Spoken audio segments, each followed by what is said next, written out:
दे धडक बेधडक आपल्या परिसरातील ताज्या घडामोडी, घटना, समस्या, विविध क्षेत्रातील सर्वदूर बातम्या पाहण्यासाठी लोकशक्ती लाईव्ह न्यूज चॅनलला सबस्क्राईब करा आणि नोटिफिकेशन मिळवण्यासाठी बेल आयकॉनला प्रेस करा. तब्बल 20 वर्षांपासून फरार असलेल्या गांजा वाहतूक प्रकरणातील आरोपीला नेरळ पोलिसांनी अखेर जेरबंद केले आहे.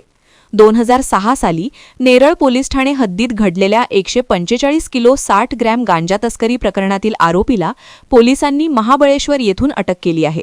सन 2006 मध्ये नेरळ रेल्वे गेट परिसरात बोलेरो जीपमधून मोठ्या प्रमाणात गांजाची बेकायदेशीर वाहतूक सुरू असल्याची माहिती पोलिसांना मिळाली होती.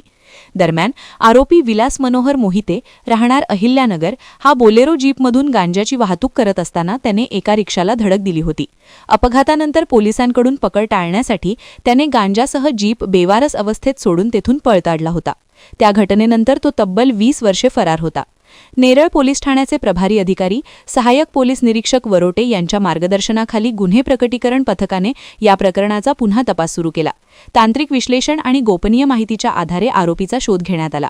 या कारवाईत पोलीस हवालदार सचिन वाघमारे, पोलीस अंमलदार राजाभाऊ केकान, आशू बेंद्रे आणि विनोद वांगणेकर यांनी महत्त्वाची भूमिका बजावली. तपासादरम्यान आरोपीने 145 किलो 60 ग्रॅम गांजाची बेकायदेशीर वाहतूक केल्याची कबुली दिली आहे. या प्रकरणाचा पुढील तपास नेरळ पोलीस करत आहेत. लोकशक्ती लाईव्हसाठी नरेश जाधव, कर्जत.